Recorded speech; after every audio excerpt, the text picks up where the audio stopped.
Capacity Building Stories is a podcast series brought to you by the Paris Committee on Capacity Building's network, in short, the PCCB Network. Through these episodes, we aim to create a space for capacity building experts, practitioners, and enthusiasts of the PCCB network to share their work, experiences, and best practices around climate-related capacity building. My name is Riddhi Dutta, and my pronouns are she, her. As the host of the CB Stories podcast, it is my absolute pleasure to welcome you to this third episode. This episode is in celebration of Human Rights Day, which is celebrated globally each year on December 10th, honoring the United Nations General Assembly's adoption and proclamation of the Universal Declaration of Human Rights, the first global declaration of human rights, which took place on December 10th, 1948. This podcast episode will focus on the link between human rights and climate change, inspired by the landmark announcement by the United Nations Human Rights Council on October 8, 2021, which passed a resolution recognizing access to a healthy and sustainable environment as a universal right. Also last year, the Paris Committee on Capacity Building, the PCCB, and the Office of the United Nations High Commissioner for Human Rights, OHCHR, with the support from Germany's Federal Ministry for Economic Cooperation and Development, launched the introductory online course on climate change and human rights. Additionally, the intersection of human rights and climate change is especially relevant to the PCCB this year, as the PCCB have just concluded the fourth Capacity Building Hub at COP27 in Sharm el-Sheikh, where a dedicated thematic day looked at the topic of just transition and sustainable economies, highlighting the importance of mainstreaming human rights and climate action and the related role of capacity building. In this episode, I will be sitting down with Therese Arnesen, Human Rights Officer at the OHCHR, to discuss in more detail the role of the OHCHR and the capacity building opportunities we have when looking at human rights in the context of climate change. We also have a very special guest for this episode, the Special Rapporteur on climate change, Mr. Ian Fry, who will be sharing some insights into his role as a Special Rapporteur and the work with which he engages.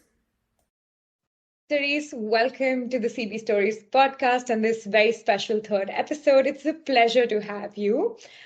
Without any further ado, I actually just want to get to know you and for all of our audience to sort of get to know who you are, what you do. So please, over to you. Please do introduce yourself and what your role at OHCHR is. Thank you so much, Riddhi. My name is Therese Arnesen. I am a Human Rights Officer with the Office of the UN High Commissioner for Human Rights in Geneva, Switzerland. And it's really a pleasure to represent the office in this podcast. I've been with the office since 2014, and I'm currently part of a team that's working on the intersection between human rights and environmental issues, covering climate change as an important part of that work. My portfolio is a mix of issues that relates to UNFCCC, covering the COPs, writing up our reports on human rights and climate change. We have High Commissioner reports. We're currently doing reports for the Secretary General on climate change impacts on the right to food, which is super exciting. It will be coming out next year. We're developing a lot of guidance materials as well, both for member states and other stakeholders. And we do much of that work jointly, actually, with civil society organizations that we partner with. We also provide support for the participation of civil society representatives, and that includes, of course, environmental human rights defenders in both intergovernmental processes and other sorts of fora where climate change and environmental issues are discussed. So that's the gist of my work. Fantastic. Thanks so much for that overview. So now that we know a little bit about what it is that you do, could you also help us in building our capacity and understanding what the OHCHR does? What is it? What does it do? I think you're the perfect person to answer this question. Yes, absolutely. So the UN Human Rights Office, we're really the leading UN entity on human rights. And well, we like to say that you represent the world's commitment to the promotion and protection of human rights and freedoms, as these are set out in the Universal Declaration of Human Rights. At this point, we have over 100 field presences throughout the world, and we have about 1,600 staff from over 150 countries. we have headquarters here in Geneva and also in New York. And the work that we do throughout the world basically can be divided into 4 categories. First and foremost, of course, we promote and protect human rights. We speak out in the face of human rights violations, and we also elaborate standards that are sort of used to evaluate progress worldwide. Then we empower people, and that includes, of course, research, education, advocacy, building awareness and engagement by the international community and just the general public on human rights issues. And this is really, in principle, this means that we're empowering thousands of people throughout the world to claim their rights. And that's really core of our mandate. And I would have to say one of the most rewarding parts of our work as well. We also work, we assist governments, of course. We provide technical cooperation through our field presences. We work to prevent abuse, and we try to contribute to also diffusing situations that could lead to conflict. We monitor analysis, try to impact decision-making and development programming, and then key to this podcast, provide capacity building. We also provide a lot of legal advice and support development and enactment of laws and policies around the world. And sort of the final part of this is to inject the human rights perspective into other UN entities programs and just mainstreaming human rights into all the work of the UN. It's one of the UN's 3 pillars, together with peace and security and development, and just to make sure that these pillars are sort of interlinked and mutually reinforced. Our office also provides support to what we call the human rights mechanisms. And they include 10 human rights treaty bodies. They include the UN Human Rights Council, what we call the special procedures, as well as the Universal Periodic Review. And finally, we know that the climate crisis really threatens the enjoyment of so many human rights. And this is something that this body of these experts and the expert bodies supported by our office really has taken up in their work. In the last decade, we've seen a huge increase in work related to climate change nexus with whatever of part of the human rights that these different mechanisms can cover. And as of last year, we actually have a dedicated Special Rapporteur on Human Rights and Climate Change, which was established by the Human Rights Council. So lots of exciting developments at our end. Fantastic. Speaking of Special Rapporteur, we're going to go into the section of the podcast where I will be in conversation with Mr. Ian Fry, who is the Special Rapporteur that Therese just mentioned. Therese, we will pause here for a bit. I will go talk to Ian, and then we'll be back into learning more about your work and OHCHR's work.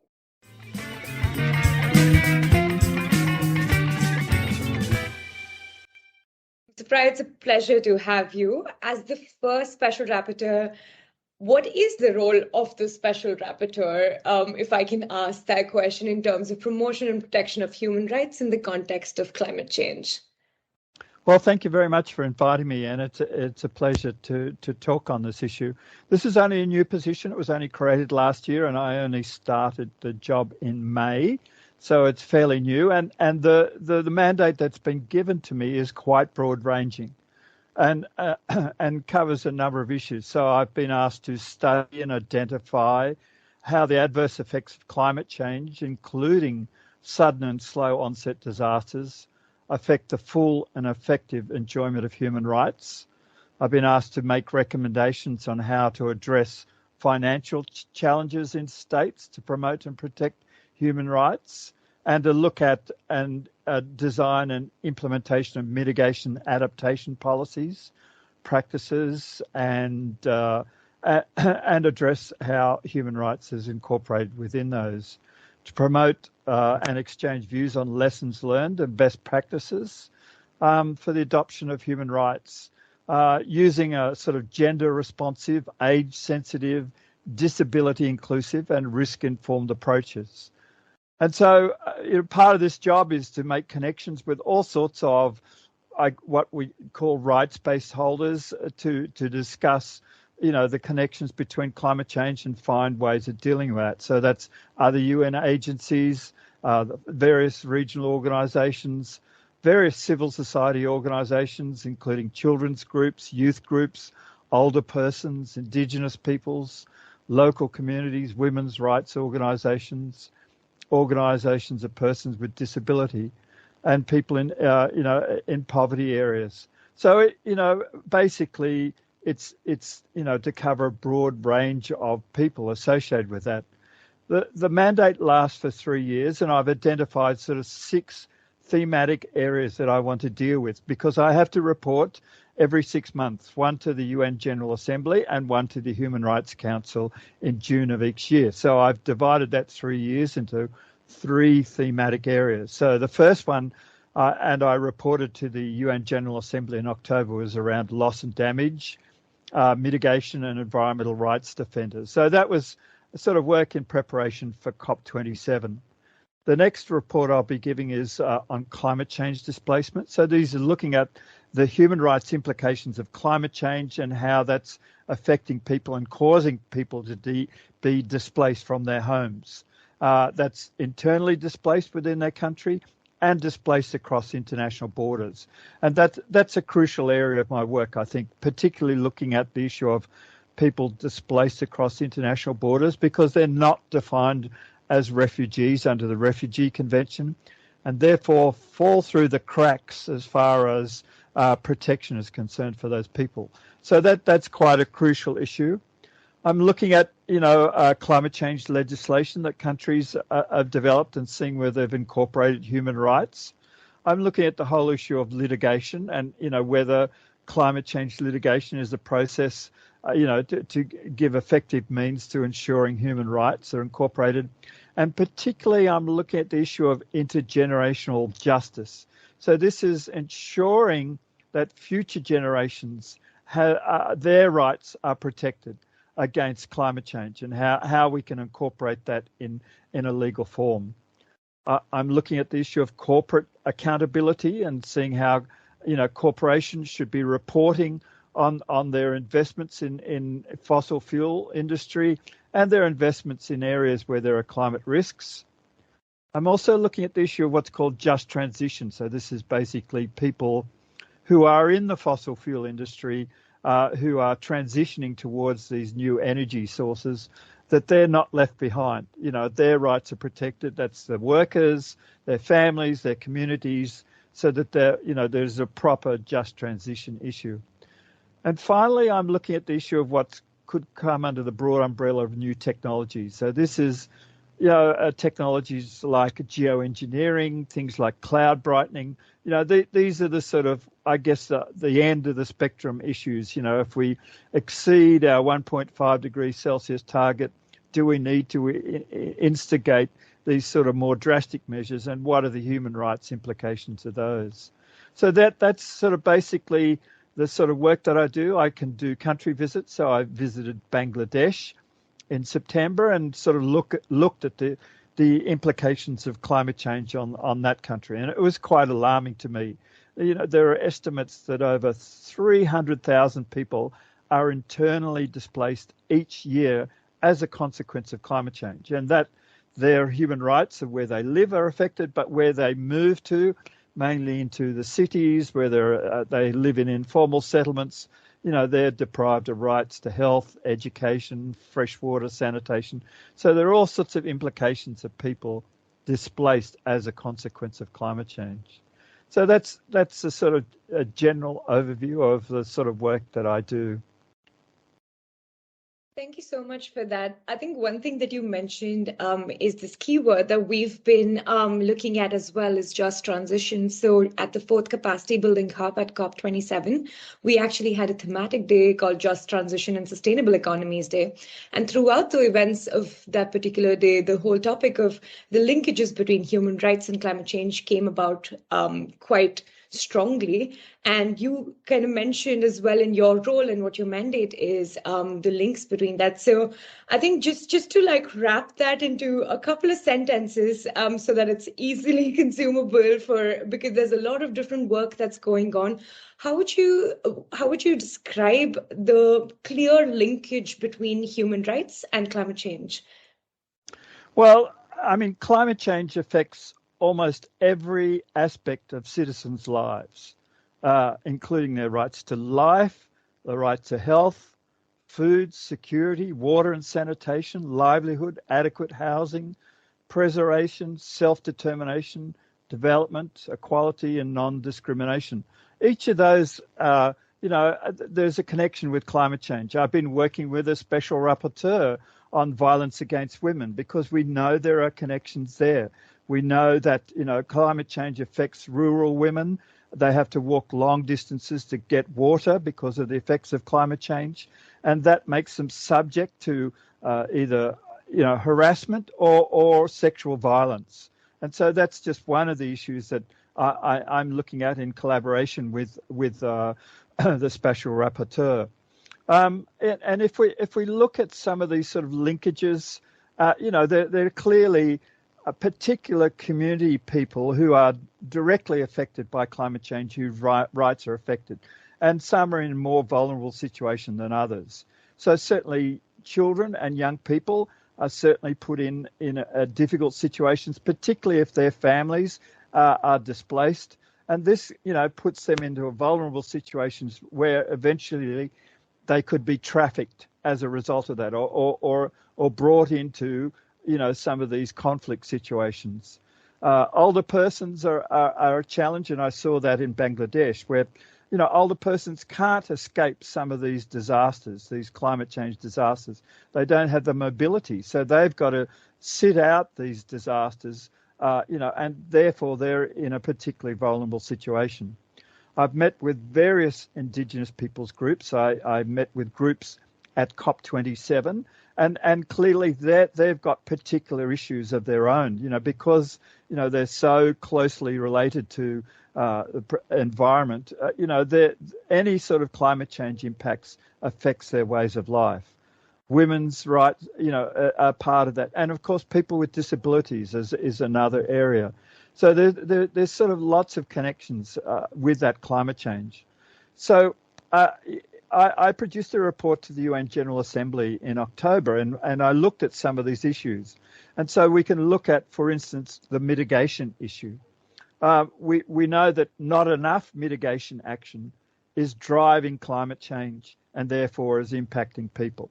And so, the consequences of not doing enough on mitigation is a serious human rights implications. And we know that millions of people are displaced every year as a consequence of climate change events. But there's also some mitigation actions that also have human rights implications. So I heard from Indigenous peoples and others about the impacts of dams, hydroelectric dams.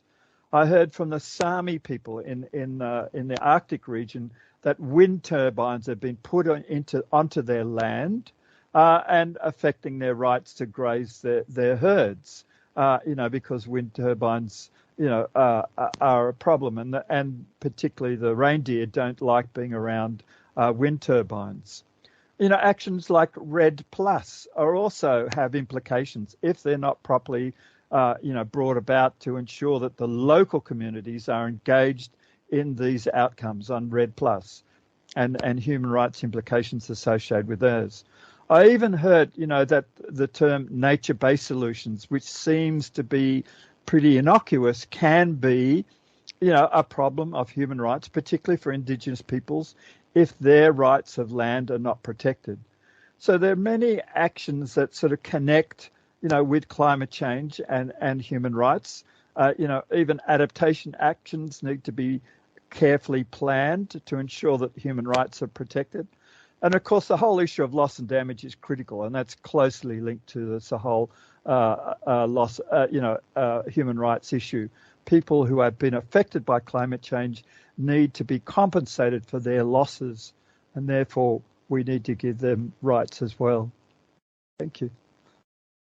Thank you so much for that. I think one of the key words that you mentioned right now was loss and damage. We've just come out of COP27 with the Loss and Damage Fund. And this year particularly has been really interesting for this very exploration of the linkages between human rights and climate change in the way that the UN General Assembly now recognizes the human right to a clean, healthy and sustainable environment. And I think that has been quite important in bringing that topic out there. But from our context and our work, we, of course, want to explore what is the role of building capacities in this context. So could you speak to what that particular role of capacity building is in the context of linking human rights and climate change? Yes, there's a whole lot of different levels of that from the community level. So, through my country visits, I met with various community people and, talked about human rights and climate change and the connections there. So there's a sort of capacity building part of that as well. I do a lot with universities. I give a lot of talks to universities around the world around, linking climate change and human rights. Just after the COP, I gave a talk at the University of Padova in Italy about the connecting climate change with armed conflict. And another aspect of this is I've also given talks to judges in the Pacific about looking at their responsibilities for recognising legal protections for human rights and linking that to climate change. And of course, that's an important capacity building aspect because a lot of judges don't quite understand climate change and a lot of them don't quite understand the connections between human rights and climate change. So, there's a lot of community work that I'm doing. I was on a call earlier today with a group from the Philippines looking at the whole issue of, community connections to the impacts of climate change and building capacity. So there's a lot of my work is involved around connecting, the understanding climate change, understanding human rights, and sort of building people's capacity so that they can bring that into their national adaptation plans, to their nationally determined contributions, and to allow community members to have a say in decision making, which is critical. Thank you so much, Mr. Fry. It's been a pleasure speaking with you and to get to know what your role is and what the linkages between human rights and climate change are and the role of capacity building within.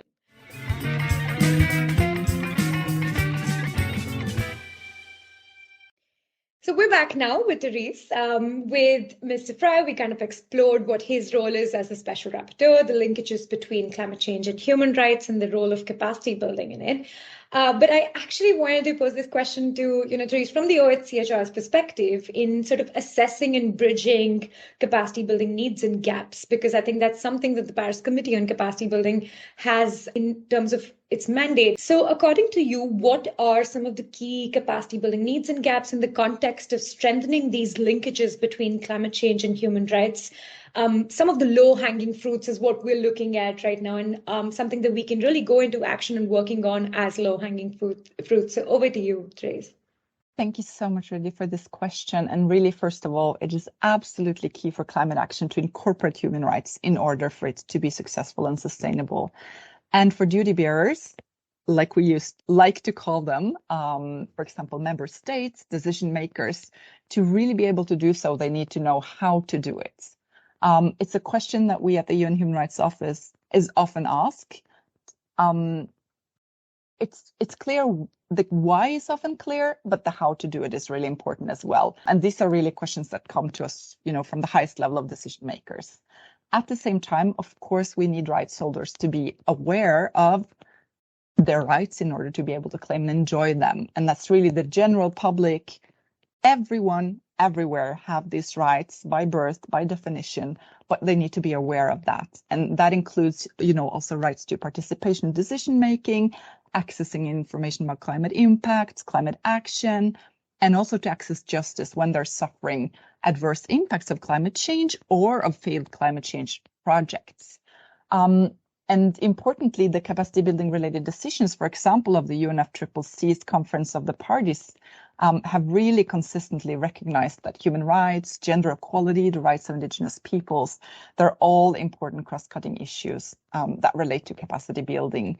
And also under the UNFCCC, we've seen the Action for Climate Empowerment that really aims to empower all members of society to engage in climate action through its 6 elements. You have climate change education, public awareness, training, public participation, as I mentioned previously, access to information, and international cooperation on these issues.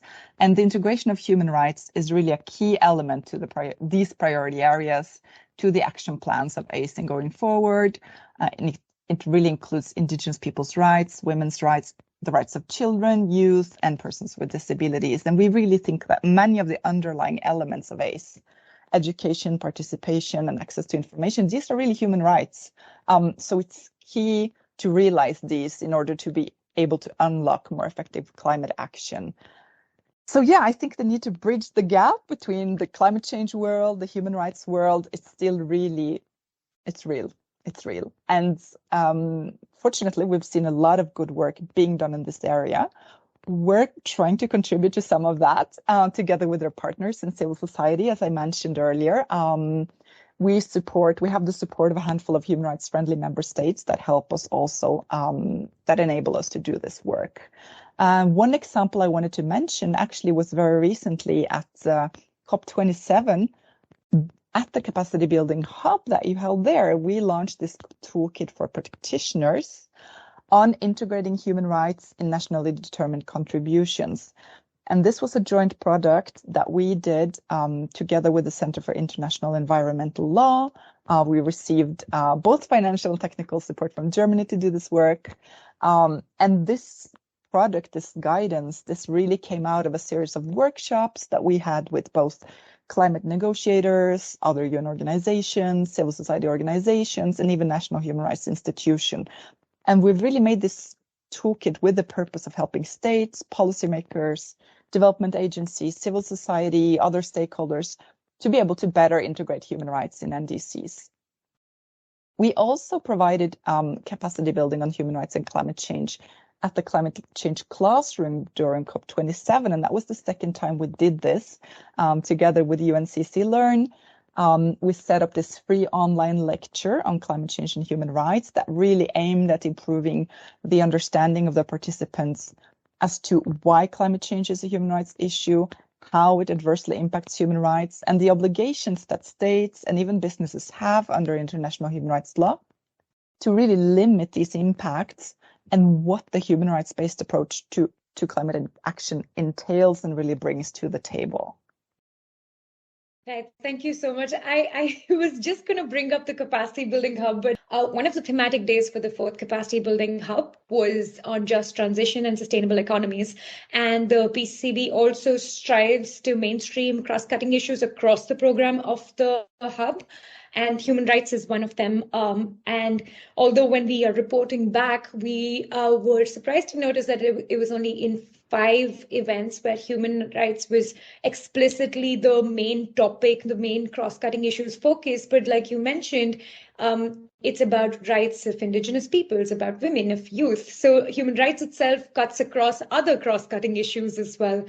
So that's something that we've seen not just at the Capacity Building Hub hosted by the PCCB, but also beyond that across the COP and across all of the work that we've been doing so far. And I think someone who has witnessed the climate classrooms, I would definitely recommend everyone listening in to sort of at least check out what it is. And if you have the opportunity to sort of join one of these, it's a fantastic experience. And interestingly enough, we had one of them at the third Capacity Building Hub at COP26 in Glasgow.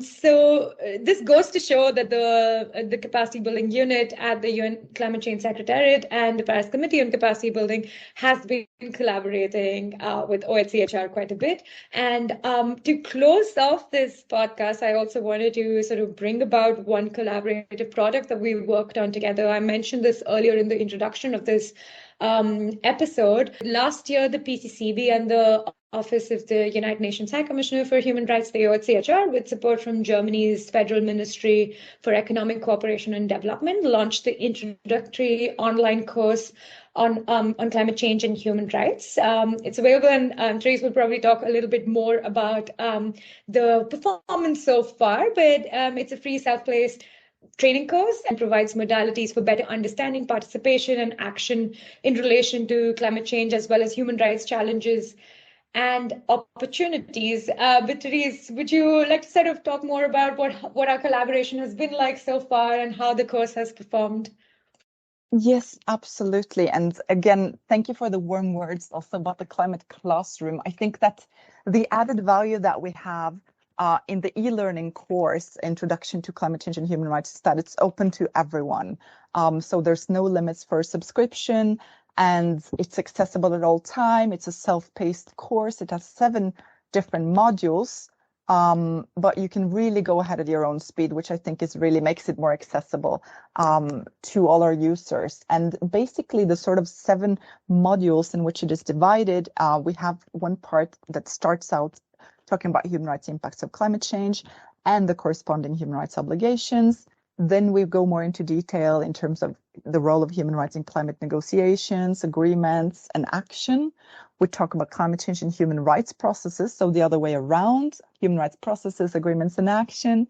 And then we have a specific focus on persons and groups and peoples in vulnerable situations. We look at regional and national frameworks and action, and on rights-based litigation. And finally, we look at the right to development and climate change in focus. And I have to say, having launched this course only a couple of years ago, as of now, we've seen, and these are numbers from actually earlier this year, we've seen almost 14,000 participants having registered for the course, and over 3,000 people having completed the course and sort of having their certificate issued. We know that about 50% of the learners are students. About 10% of them are affiliated with national or subnational government entities, and the remainder is with the private sector, NGOs, civil society organizations, and international or regional networks. We're super happy to learn that over 93% of the respondents actually stated they are likely to use the information that they learned in our course, in their work. So we hope that this podcast will really inspire you to sign up for the course.